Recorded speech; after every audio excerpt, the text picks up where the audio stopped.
मैं मंगलाचरण भी कर लेती हूँ।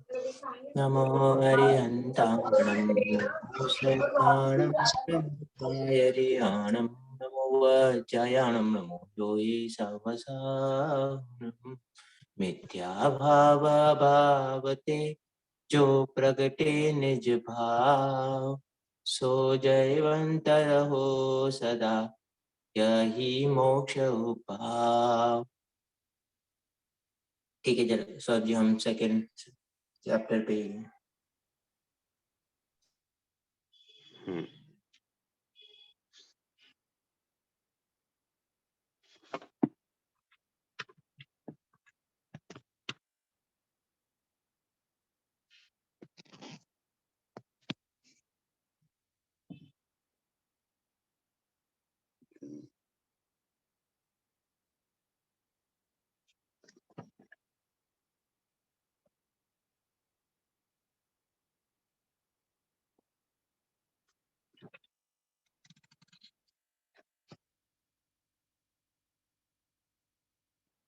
हमारी चर्चा घाती अघाती कर्म और उनके कार्य पर हम लोगों ने चर्चा की थी प्रारंभ। तो उसमें से ज्ञानावर्ण दर्शनावर्ण पर चर्चा हमारी हो गई थी, मोहिनी पर भी हो गई थी और मिथ्यात्व पर अपने चर्चा की थी मोहिनी से कि जो तीव्र क्रोध का भाव है, तीव्र मिथ्यात्व का भाव है, वो सारा का सारा जो है मोहिनी के कारण से भी ऐसा होता है। और जो लोभादिक कषायें हैं, जितनी भी कषायें हमें दिखाई देती हैं व्यक्त में, तो ज्ञानावर्ण दर्शनावर्ण को छोड़ दें, इसके अलावा जितनी भी कषायें दिखाई देती हैं वो सारी की सारी मोहनीय कर्म का ही काम है। इसको कर्मों का राजा भी कहा जाता है। मोहनीय कर्मों को कर्मों का राजा भी कहा जाता है। फिर इसके बाद अंतराय कर्म पर हमारी चर्चा होनी थी, तो थोड़ी सी करते हैं उसको। बाकी इनकी डिटेल चर्चा और आगे होगी, लेकिन यहाँ अपेक्षित है इसको हमें समझना। नेक्स्ट टाइम भले ही आप लोग मुझे याद दिला दीजिए, मैं तत्वार्थ सूत्र के माध्यम से भी इसकी चर्चा ले लूंगा, घाती अघाती कर्म और उनका कार्य, क्योंकि फिर इतनी डिटेल में चर्चा करने का यहाँ प्रसंग आगे है नहीं। और दूसरा मैं फिर घाती अघाती कर्म उनका कार्य डिटेल में लूंगा, तो उससे फिर आप लोगों को आगे का जो प्रकरण है ना वो एकदम क्लैरिफाई हो जाएगा आप लोगों को। तो अंतराय कर्म का हम लोग समझते हैं कि अंतराय कर्म का क्या कार्य है।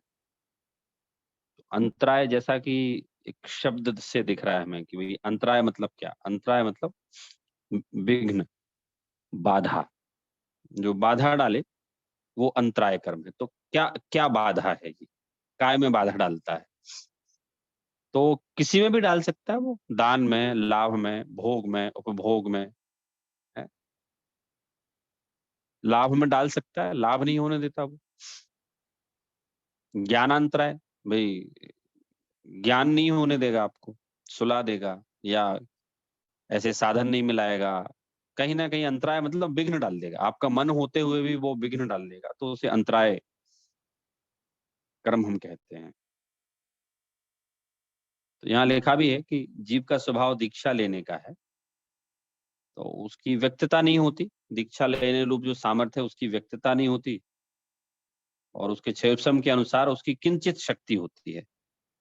तो ये अंतराय कर्म के कारण से उसकी सामर्थ्य वीर्य रूप सामर्थ्य नहीं होती, और उसके दीक्षा लेने में, दान देने में, ज्ञान में, इन सब चीजों में वो जो कर्म बाधक बनता है, इन सब चीजों में जो कर्म बाधक बनता है उसे अंतराय कर्म कहते हैं।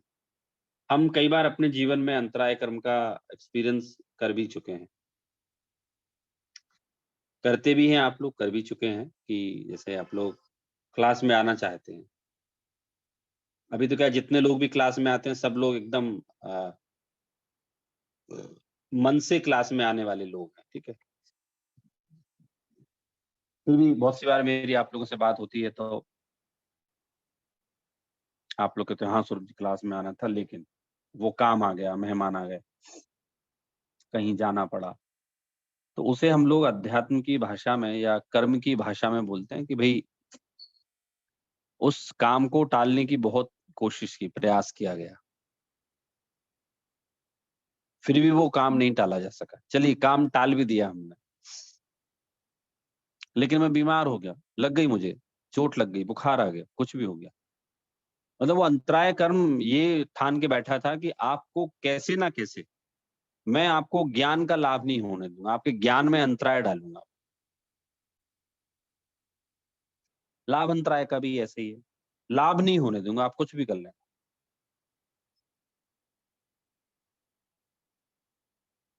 तो अब चूंकि इस व्यवस्था को समझने से हमें बहुत समता आती है,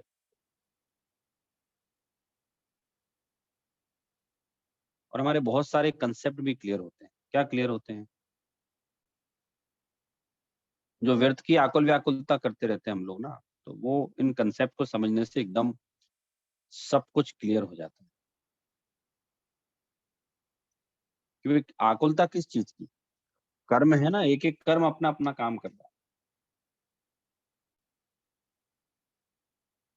भाई नहीं हो रहा है लाभ तो क्या करें साहब, दुनिया को लाभ हो रहा है, मुझे नहीं हो रहा है। लाभ अंतराय कर्म का होता है।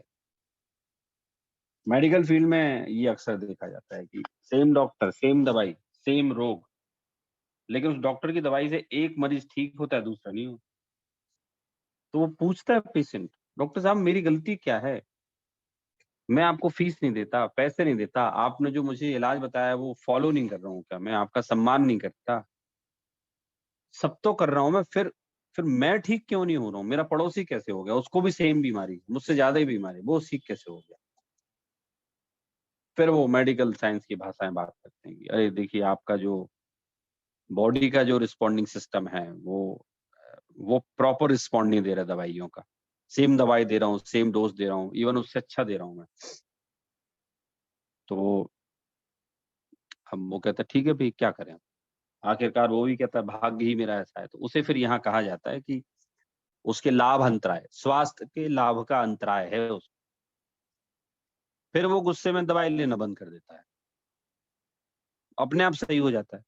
तो वो डॉक्टर को बोलते हैं कि डॉक्टर साहब आपकी दवाइयाँ ली, जब तक सही नहीं हुआ मैं, दवाइयाँ बंद कर दी तो ठीक हो गया। हाँ, हाँ, वो फिर मेरी दवाई आपकी बॉडी ने एब्ज़ॉर्ब कर ली थी और वो अपना असर बाद में दिखा रही थी। उन्होंने मेडिकल टर्म में समझा दिया। ऐसा भी हो सकता है, दवाइयाँ वो लेता रहे, 1 साल तक सही ना हो, अगले 6 महीने में सही हो जाए। तो कहा ऐसा जाएगा, डॉक्टर साहब ने सही कर दिया। लेकिन डॉक्टर साहब कहते हैं कि मैं तो 3 महीने से ज़्यादा ये दवाई किसी को देता ही नहीं। तो मैंने 1.5 साल दे दी। इसमें ज़रूर कोई चमत्कार है। मतलब बुरे में चमत्कार है कि साहब मेरी दवाई आपको सही नहीं कर पाई, तो कोई चमत्कार है। अब मैं तो उम्मीद छोड़ दी थी मैंने तो कि अब आप तो कोई, अगर मैंने दवाई दी वो सही नहीं कर पाई तो दुनिया की कोई भी दवाई आपको सही नहीं कर। हम कहते हैं है ऐसा, ये आपके लॉजिक के परे हैं चीज़ें। क्या लॉजिक के परे हैं? एक कर्म है, कर्म का नाम है अंतराय। वो कहता है मैं हूँ, आपको स्वास्थ्य के का लाभ नहीं होने दूँगा मैं आपको।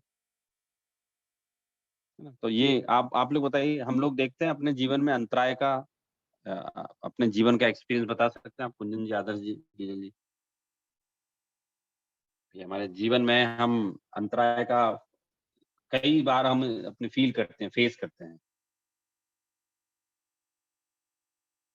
कुंदन जी?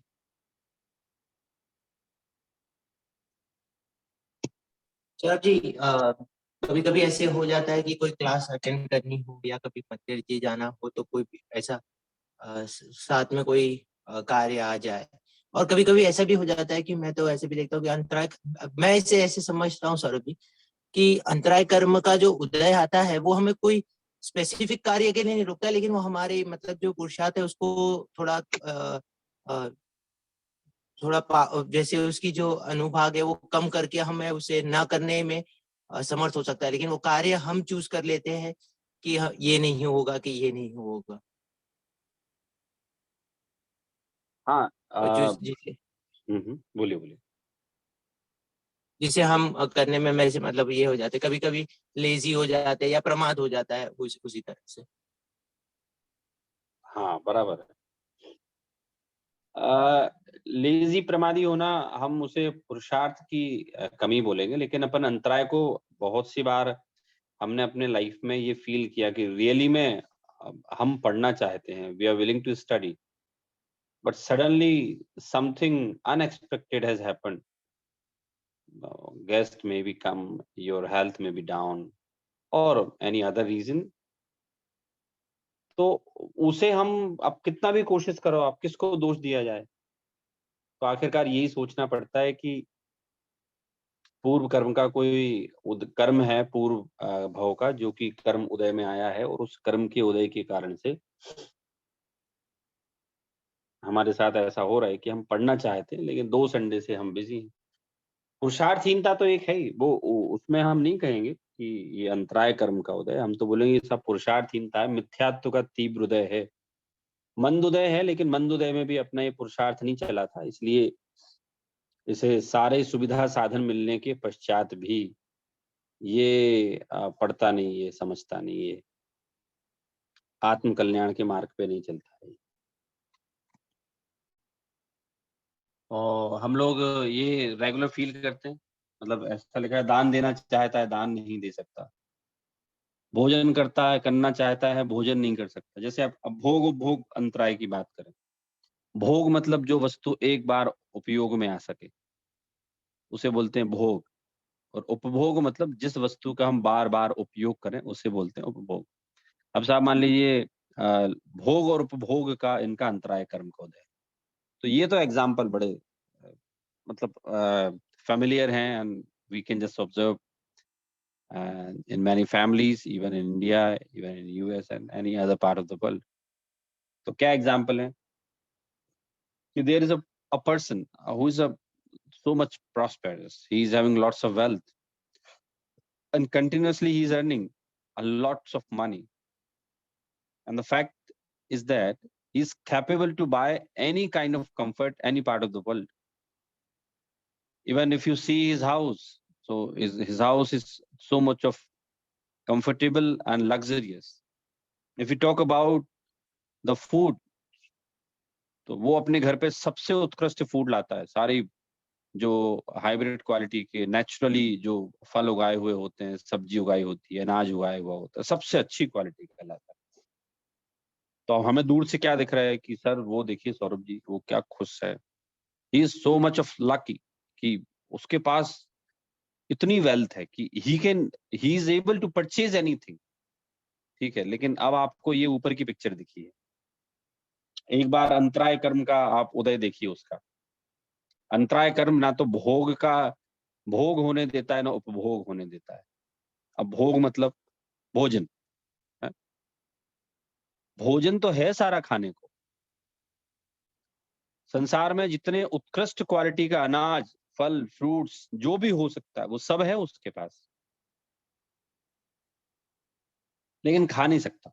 क्यों नहीं खा सकता? बिकॉज़ इंडाइजेशन पावर है ही नहीं उसके पास, इंडाइजेशन पावर है ही नहीं। डॉक्टर ने कह दिया भैया ये तो आपने तो बहुत ज़िंदगी भर बाज़ार का खाया। आपका पेट जो है ना खराब हो चुका है और उसमें जो इसकी पचाने की जो क्षमता है, वो खत्म हो गई है। तो क्या करूँ डॉक्टर साहब, कैसे जिऊँ?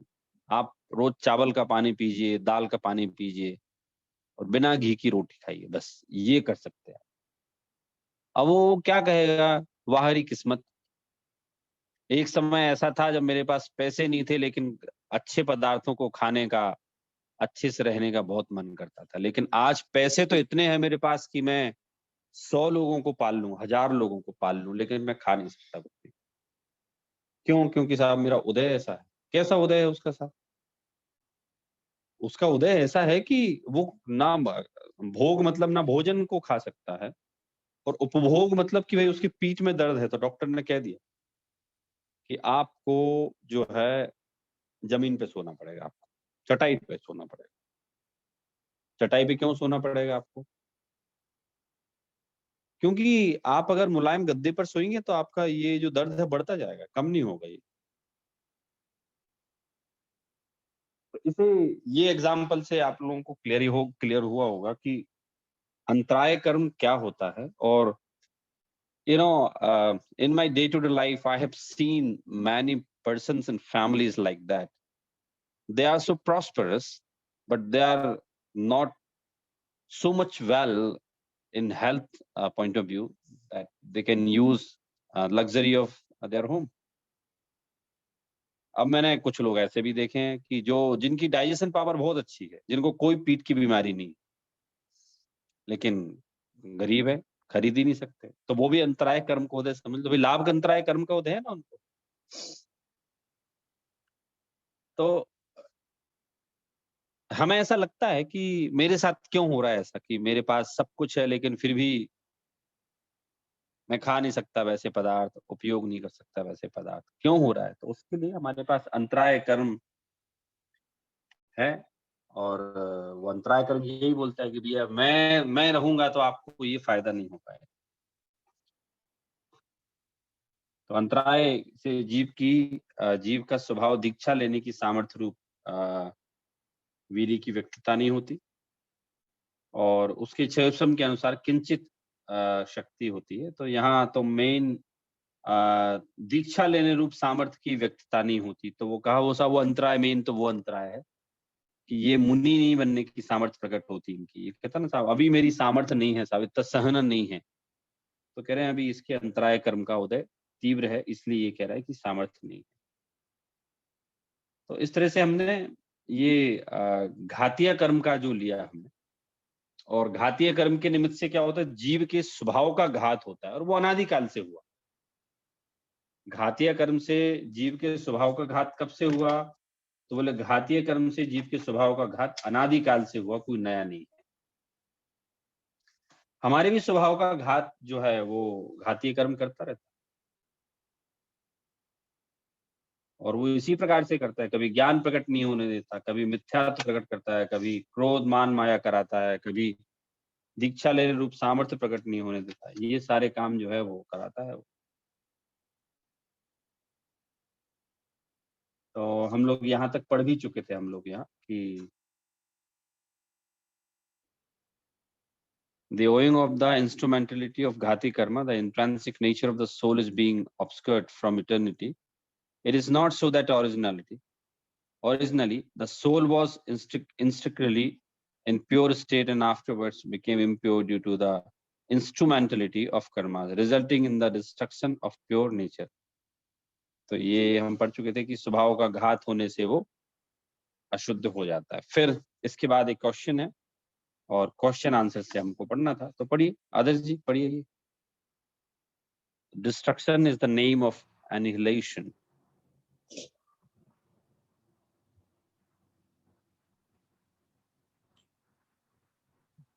यही पेज पे है।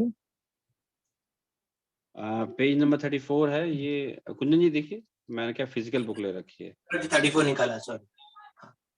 Destruction is the name. Yes, thanks. Question है, destruction is the name of annihilation, so that which existed earlier could be stated to have been annihilated. Here, when there is no existence of intrinsic nature, what has been destroyed?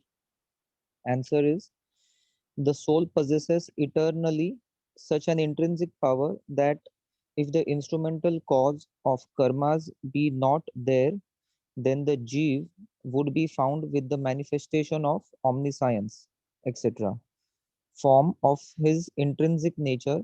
But since eternity, the bondage of karmas is found, therefore the manifestation of that capacity has never been there. Hence, from inherent capacity point of view, the intrinsic nature does exist. Only from the standpoint of not letting it to manifest, it is said to have been destroyed. And there are 4 kinds of aghati karmas. पढ़ू आगे? नहीं ठीक है। देखिए अब यहाँ question पूछा है, destruction is the name of annihilation, so that which existed earlier could be stated to have been annihilated.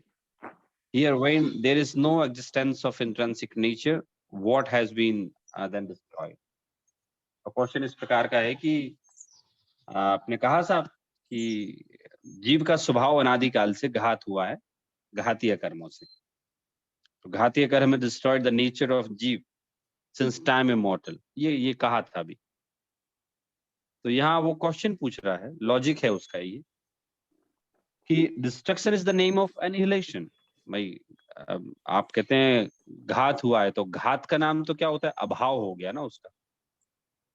We have destroyed that thing, it means आपने उसका अभाव ही कर दिया। तो फिर क्वेश्चन करें कि भाई so that which existed earlier could be stated to have been annihilated। तो वो लॉजिक दे रहा है कि पहले कोई चीज हो तो उसको तो आप कह सकते हैं कि हमने डिस्ट्रॉय किया। Here, when there is no existence of intrinsic nature, what has been then destroyed? अब बोले स्वभाव का तो सद्भाव है ही नहीं है। आपने कहा ना अनादिकाल से जीव जो है विभाव रूप परिणमन किया, तो स्वभाव का तो सद्भाव है ही नहीं, आपने किसका घात किया? पहले क्वेश्चन समझते हैं अपन आराम से, देन इसके आंसर पे भी हम लोग डिस्कस करेंगे। क्या क्वेश्चन है? वो कह रहे हैं कि साहब घात, destruction is the name of annihilation, so completely destroyed that thing and even the existence of that thing is not possible, that is called destruction. तो बोले कि पहले जिसका सद्भाव हो उसका अभाव कर सकते हैं हम। भाई आपने कहा कि मैंने एनिमी को डिस्ट्रॉय कर दिया, तो ठीक है भाई, एनिमी को डिस्ट्रॉय किया ना, it means enemy must be existed, वो होना चाहिए वो तो कह रहे आपने तो कहा सब स्वभाव कभी रहा ही नहीं, जीव तो हमेशा से विभाव रूप परिणमन किया है, तो फिर आप ऐसा कैसे कह सकते हैं कि उसके जीव के स्वभाव का घात किया, इसलिए वो अशुद्ध हुआ। तो बहुत मतलब ऐसे देखें तो बहुत इंटेलिजेंसी का क्वेश्चन है ये, और वो तो पंडित जी ने क्या है ऐसी एक्चुअली में शैली में लिखा है उनने कि क्वेश्चन आंसर की शैली में लिखा है, तो ऐसा उन्होंने एक अज्यूम कराया है हम लोगों को, रीडर्स को उन्होंने एक अजम्पशन बताया है कि suppose that there is a class and I am a teacher and there are many students. I'm teaching this subject and some of them are just questioning me. वैसा था नहीं, फिर भी क्योंकि पंडित जी को पढ़ने से हमें ऐसा लगता है कि he was a great psychologist of education। वो ये जानते थे कि विद्यार्थियों के मन में कौन कौन से प्रश्न उठ सकते हैं, वो अच्छे से जानते हैं कि कौन कौन से प्रश्न उठ सकते हैं, तो उन्हें उन्हीं के आंसर उन्हें दिए कि साहब ये प्रश्न उठ सकते हैं विद्यार्थियों के मन में। तो कोई विद्यार्थियों के क्वेश्चन नहीं थे वो, पंडित जी ने ये बन के देखा कि suppose that someone is teaching to me and I am a student, तो अब मुझे क्वेश्चंस कैसे पैदा होंगे, तो क्वेश्चन पूछ लिए। फिर पंडित जी ने लिखते लिखते कल्पना की कि and suppose that I am teaching to my student, so this student has asked me a question, what answer should I give in satisfactory way. तो आप ये मान के चलिए कि पंडित जी हमें ये परिकल्पना करा रहे हैं कि देयर आर मैनी स्टूडेंट्स और वो कोई और नहीं हम हैं, मतलब हमारे क्वेश्चंस भी हो सकते हैं। तो ये क्या लिखने की एक शैली है, स्टाइल ऑफ राइटिंग। तो वो तो बहुत बड़े राइटर थे, तो उनने ये शैली डेवलप की कि कोई क्वेश्चन पूछ रहा है, आप भी पूछ रहे हैं, तो आपको बहुत अच्छी तरह समझ में आएगा। तो ये जो क्वेश्चन टाइप जो किया है ना कि स्वभाव ही नहीं है, तो आप कैसे कह रहे हैं कि साहब इसने स्वभाव का घात किया, घाती कर्म मतलब स्वभाव का घात करने वाला, तो उसका उत्तर यहाँ दे रहे हैं। क्या कह रहे हैं? The soul possesses eternally such an intrinsic power that if the instrumental cause of karmas be not there, then the jeev would be found with the manifestation of omniscience, etc. अब वो कह रहे हैं कि जीव में अनादि से ऐसी ही शक्ति पाई जाती कि कर्म का निमित्त ना हो तो केवल ज्ञानादि अपने स्वभाव रूप प्रवर्तन। मतलब क्या कहा कि साहब अगर कर्म का आवरण हमारी आत्मा पर ना हो, if there is no cover over our आत्मा, तो कर्म का आवरण अगर हमारी आत्मा पे ना हो तो क्या हो, तो वह केवल ज्ञानादि स्वभाव रूप प्रवृत्ति। आप लॉजिक समझिए, बहुत लॉजिकल लॉजिक है ये। उसने क्वेश्चन किया कि आपने कहा स्वभाव का घात किया, तो ठीक है मान लिया स्वभाव का घात किया, तो पहले स्वभाव तो बता दो आप। तो पंडित जी ने कहा कि जीव में अनादिकाल से ऐसी ही शक्ति पाई जाती है। कैसी? कि साहब अगर कर्म आदि आड़े ना आए तो ऑटोमेटिक स्वतः वो केवल ज्ञान अवस्था रूप प्रवर्तन हो जाएगा। लेकिन क्या करें, अनादिकाल से कर्म का संबंध तो है ही। तो देखिए पढ़ता हूँ फिर से मैं। The soul possesses eternally such an intrinsic power that if the instrumental cause of karmas be not there, then the jiva would be founded with the manifestation of omniscience, etc. Form of this intrinsic nature, but since eternity the bondage of karmas is found, therefore the manifestation of the capacity has never been there. Hence, from inherent capacity point of view, the intrinsic nature does exist. Only from the standpoint of not letting it to manifest, it is said to have been destroyed. मतलब क्या logical answer दिया पंडित जी ने कि साहब हम उसे किस अपेक्षा से बोल रहे हैं। तो क्वेश्चन भी उनका बहुत लॉजिकल है और आंसर भी बहुत लॉजिकल है कि जीव में अनादि से ऐसी शक्ति पाई जाती है। कैसी शक्ति पाई जाती है जीव में अनादि से? कि वो कर्म का निमित्त अगर ना हो तो वो केवल ज्ञान प्रकट हो जाए उसको, मतलब प्रकट दिखे स्वभाव में प्रवृत्ति। अगर कर्म का आवरण हट जाए तो उसको सहज में ही आवरण वो केवल ज्ञान दिखे। परंतु अनादि से ही कर्म का संबंध पाया जाता है, इसलिए उसकी शक्ति की व्यक्तता नहीं हुई। तो अब अनादि से, जब से संसार है, जब से जीव है, तो कह रहे अनादि काल से इस पर कर्मों का आवरण पाया जाता है, अनादि से ही, इसलिए उसकी व्यक्तता नहीं होती। अतः जो शक्ति की अपेक्षा स्वभाव कहा है, उसका व्यक्त नहीं होने देने की अपेक्षा स्वभाव नहीं कहा है। तो मतलब ये बहुत बढ़िया पॉइंट दिया उन्होंने। बोले आपने मेरा घात नाम पकड़ लिया, घात शब्द पकड़ लिया। तो कह रहे यहाँ घात का मीनिंग क्या है पहले वो समझ लो आप। मीनिंग मेरा घात का ये है कि वो स्वभाव की व्यक्ति नहीं होने देता। मतलब जो बाहर में आवरण आते हैं ना, वो स्वभाव को व्यक्त नहीं होने देता। और उस व्यक्त नहीं होने देने की अपेक्षा का कि घात किया। मतलब घात शब्द का जो इन्होंने यहाँ मीनिंग दिया पंडित जी ने, और there may be many meaning of one word. तो पंडित जी भी यहाँ कह रहे हैं कि घात का अर्थ यहाँ जो है ना वो क्या है। यहाँ घात का अर्थ उनने किस उसमें परिप्रेक्ष्य में क्लैरिफाई किया। तो वो कह रहे हैं मैंने घात यहाँ स्वभाव व्यक्त नहीं होने देने की अपेक्षा कहा है। सो वो जो डिस्ट्रॉय नेचर डिस्ट्रक्शन जो शब्द यूज कर रहे हैं, तो वो कह रहे हैं कि साहब स्वभाव को प्रकट नहीं होने देता, बस इस अपेक्षा से हमने कहा कि वो घात किया है, इसके अलावा वो डिस्ट्रॉय वाला नहीं है। और एक बार ये कर्म का आवरण आत्मा से हट जाए तो ये वज्र पटलादि आड़े आ जाए तो भी इसको केवल ज्ञान होने से नहीं रोक सकते। तो इस तरह से हमने ये पढ़ा है हमने, और अपना टाइम भी हो गया। चर्चा हम आगे की अगली क्लास में करेंगे। अब मेरे ख्याल से सब लोग अगली बार से सब लोग आने लगेंगे ना प्रॉपर। छुट्टियां कब खत्म हो रही हैं आप लोगों की आपके यहाँ? हाँ सौरभ जी ये वीक ही आई थिंक अभी लास्ट था, तो अभी नेक्स्ट वीक से सब टाइम पे होना चाहिए। अच्छा ये वीक है छुट्टियों का? मतलब ये वीक कुछ लोगों का हाफ वीक तक ही होगा, मतलब फर्स्ट सेकंड की जो आज की छुट्टी है मतलब वो कल दी है, तो मंडे तक, मंडे ट्यूसडे, पर बाय मिड वीक सब लोग they should be back on अपन नेक्स्ट वीक से क्लास उससे अच्छे से फिर से शुरू कर सकेंगे। अब वैसे आप लोगों को बस साल में यही वाली छुट्टियां मिलती है ना वहाँ के सारे ऑफिसेज में? सर जी यहाँ पे थोड़ी पब्लिक हॉलीडेज कम होती है, तो जैसे देखने जाओ तो साल में 6 या 7 छुट्टियां होती है। 2-3 लॉन्ग वीकेंड आते हैं, एक सितंबर में एक आता है, मई में एक, और एक जुलाई 4 जो इंडिपेंडेंस है। पर उसके साथ ही आप ऐसे बराबर बोले कि और एक थैंक्स गिविंग जो नवंबर में आता है और दिसंबर की, दैट्स इट। पूरे साल में वही छुट्टियां होती है। स्कूल में थोड़ी ज्यादा होती है, स्कूल में थोड़े और दिन मतलब चलाते हैं, तो कभी कभी मंथ में 1-2 बार 2-3 मंथ में आ जाती है। बट ऑफिस में और उसमें यस 6 से 7 छुट्टियां ही होती है। हमारे यहाँ तो बहुत छुट्टियां होती हैं भारत में।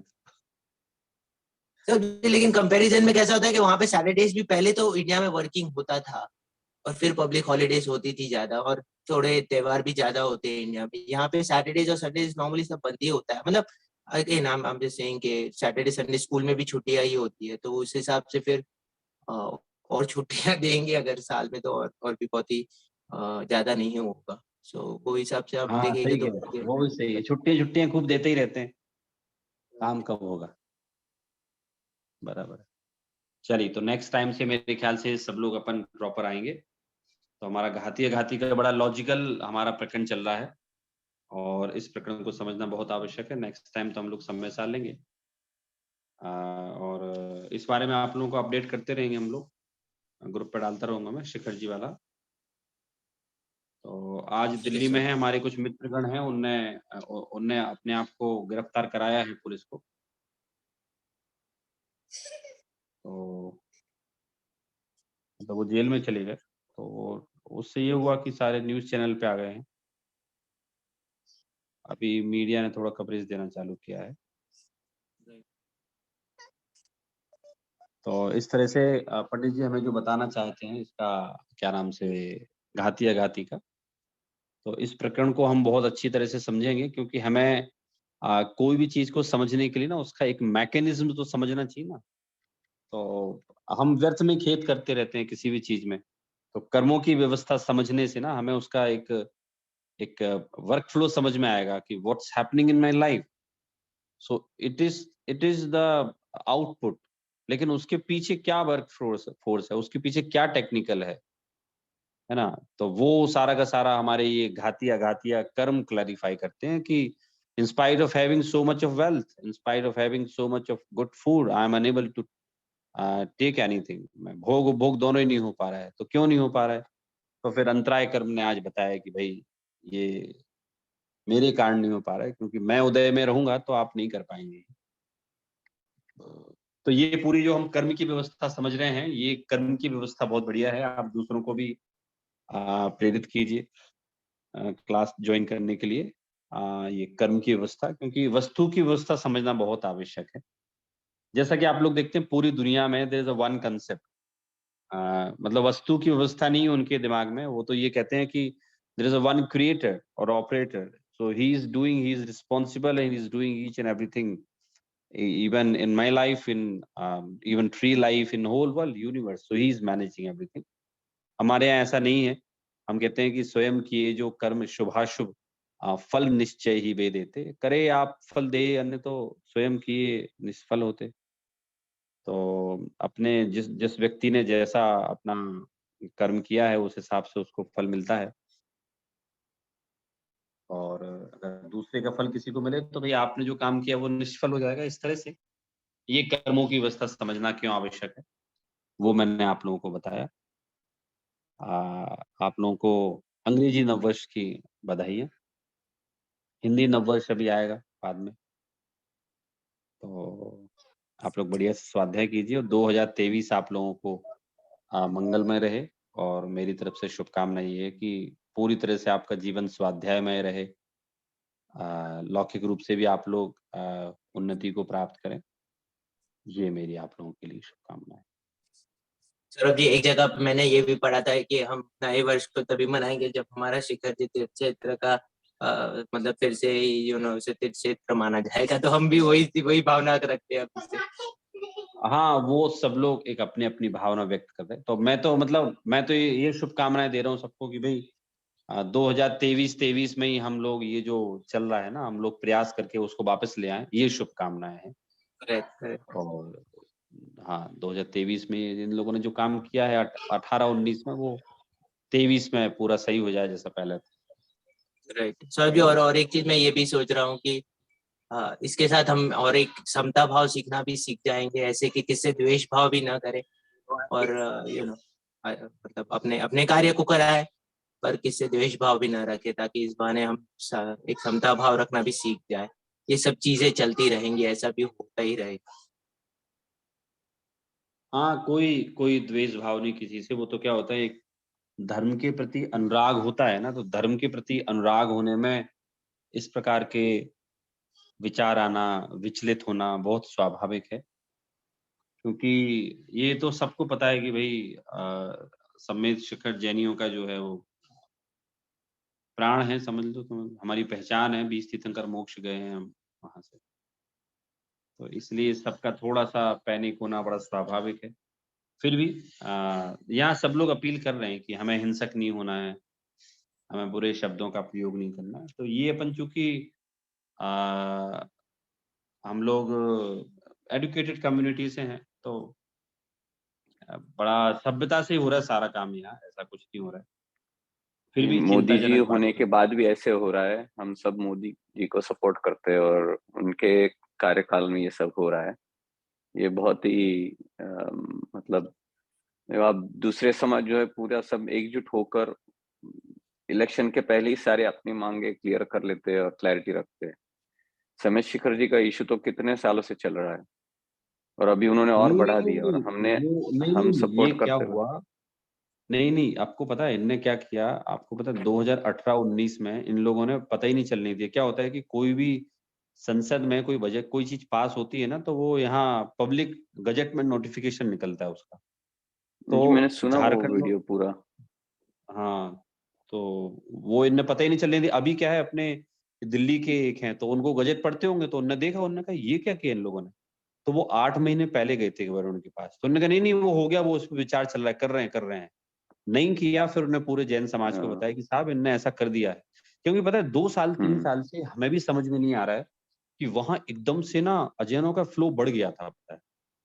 हम्म वो हमें भी क्लैरिफाई नहीं हुआ, क्योंकि यहाँ लोग कहते थे साहब बहुत लोग आने लगे, तो समझ ही नहीं आ रहा क्यों आ रहे।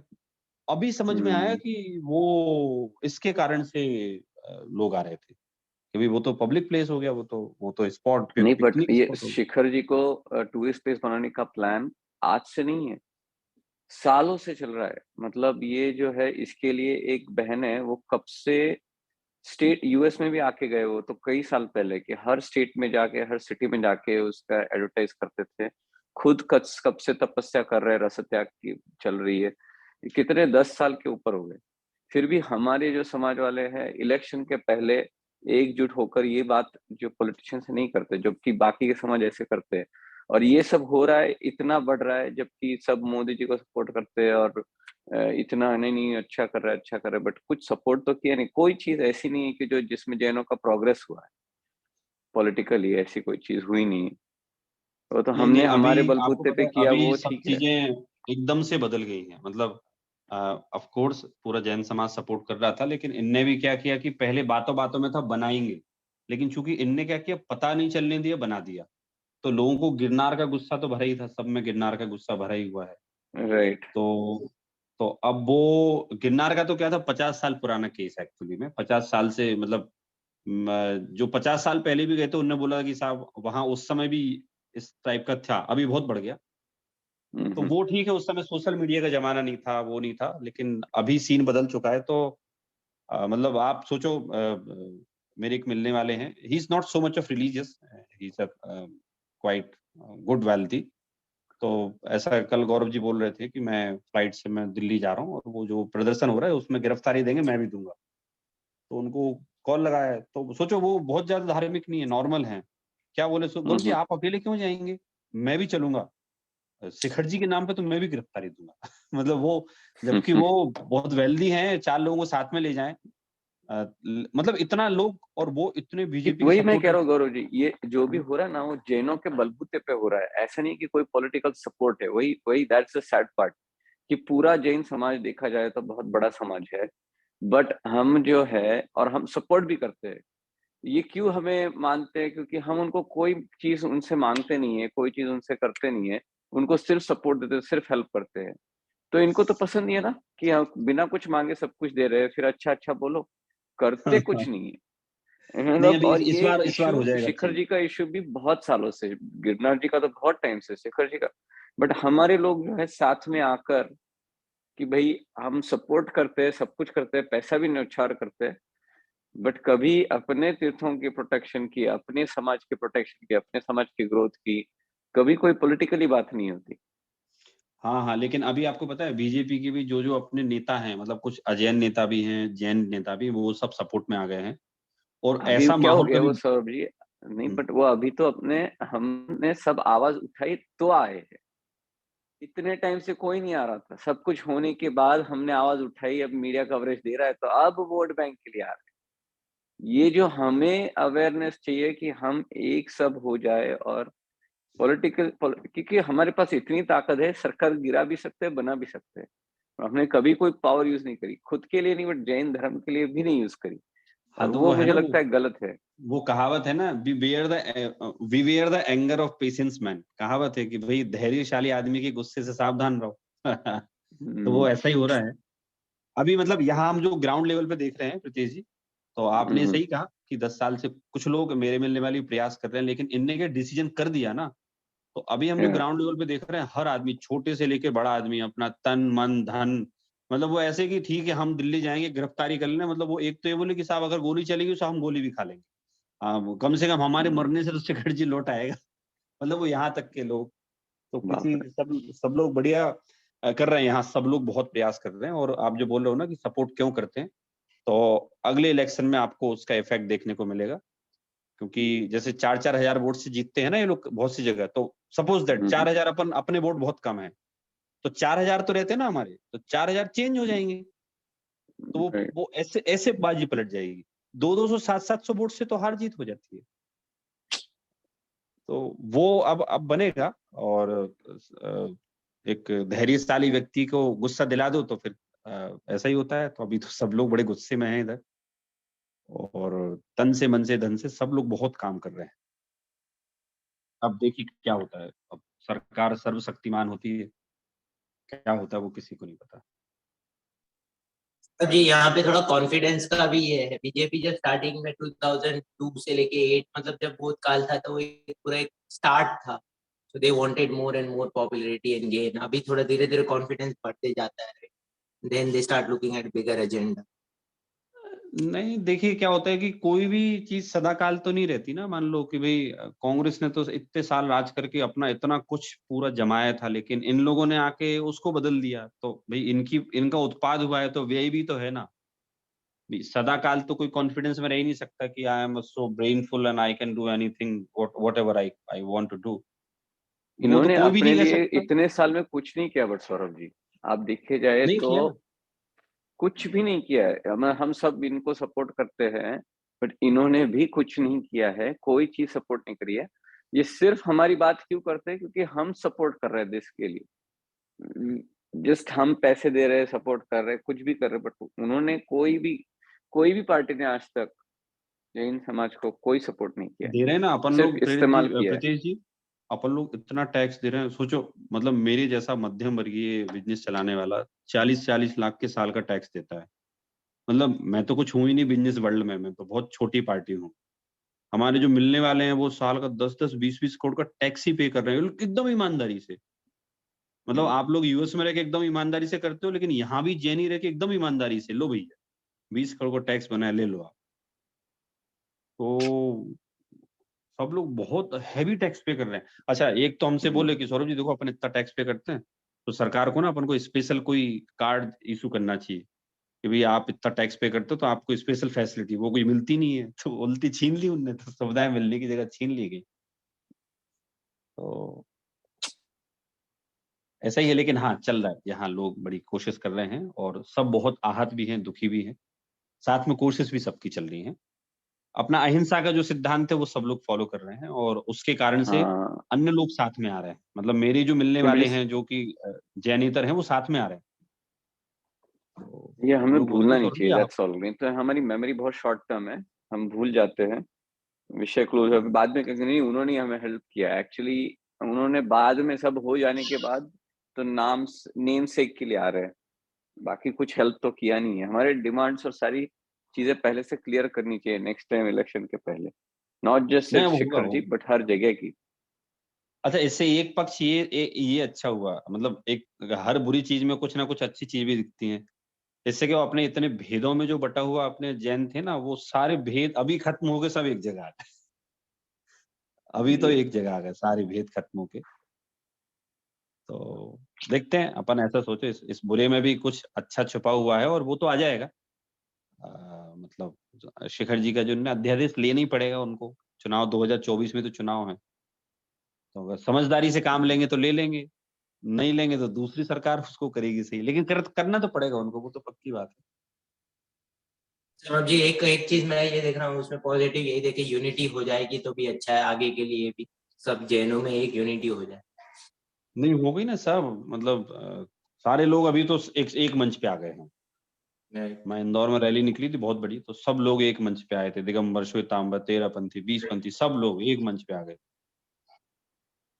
तो अभी तो केवल जैन की बात हुई है, अभी कोई पंथवाद की बात तो खत्म हो गई अभी पिछले 1 नहीं महीने वही में। अच्छा है, वही वो अभी टाइम कभी कभी ऐसा हो जाता है कि तो अलग पंथ वाले मतलब साथ नहीं हो सकते, लेकिन अभी इस कारण से सब यूनाइट होके एक साथ करेंगे, एकजुट होके करेंगे, वही है। क्यों प्रीतीश जी, अमित शाह जैन है क्या? अमित शाह जैन है कि पता नहीं मुझे, कुछ आई लोग बोल डोंट रहे थे थिंक जैन सो है। Saurabh ji, I don't think so. मैंने नहीं सुना नहीं है है जैन है, मैंने वही सुना से है जैन है, और वो फॉलो नहीं करते हिंदू, ये सभी मतलब वैदिक को ही मानते हैं, जैन होकर भी। कितने जैनी हैं बीजेपी में, जो मेजोरिटी जैनी है, बट फॉलो इसको ही करते हैं।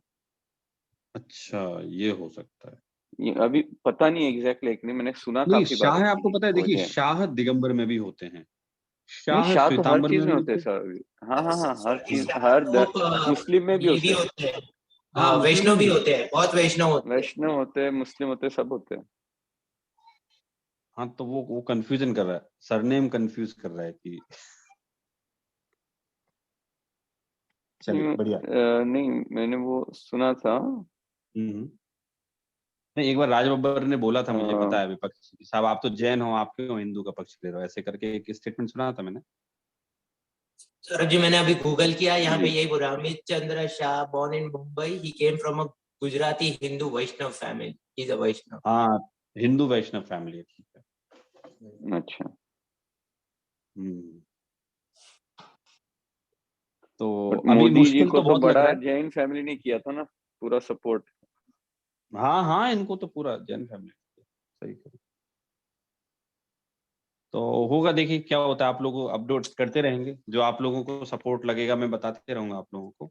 मतलब केवल ज्ञान टीवी पे भी हम लोग सीरीज चालू करने वाली इसकी, एक वीडियो डाली थी हमने कल ऐसी न्यूज की बना के, तो करीब 4-5 हजार लोगों ने उसको देखा अभी तक, एक 24 घंटे में। तो मतलब सब अपने अपने लेवल पे अपन करेंगे तो होगा, क्यों नहीं होगा। मतलब हम तो पॉजिटिव माइंडसेट के लोग हैं, हम तो ऐसे सोचते होगा ही होगा, क्यों नहीं होगा। सौरभ जी, एक अच्छा टाइम भी है कि मीडिया कवरेज भी अभी बहुत इजीली हो जाता है, और प्रचार भी फटाक से हो जाता है व्हाट्सएप और उसके माध्यम से, तो एक अच्छा एक हाँ, मतलब एक वो सही कह रहे हैं आप, वो हो जाता है, वो सही कह रहे हैं आप, वो बराबर। तो चलिए, आप लोग ध्यान रखिए अपना, स्वाध्याय कीजिए। ठंड आपके यहाँ सुना है बहुत पड़ रही है, तूफान आ रहे हैं, अभी हमारे न्यूज में आया था कि आपके यहाँ बर्फीले तूफान चल रहे हैं आपके यहाँ। सर जी, कोल्ड फ्रंट आया था 2 दिन के लिए, लेकिन अभी ठीक है। अभी हम यहाँ पे इतना नहीं था जितना न्यूयॉर्क और वो साइड पे बहुत ही थोड़ा ज्यादा पड़ गया हाँ, वहाँ बहुत ज्यादा था ना। था। राइट। हम्म। तो जिनवानी स्तुति चलिए। लेते हैं सर जी। हाँ हाँ हाँ। निज निधि निज में बताई, यह अनंत उपकार है, इसके लिए जिनवानी माँ को वंदना सत्कार। जय जिनेंद्र सभी को। जय जिनेंद्र, जय जिनेंद्र। जय जिनेंद्र सौरभ जी, थैंक यू। जय जिनेंद्र।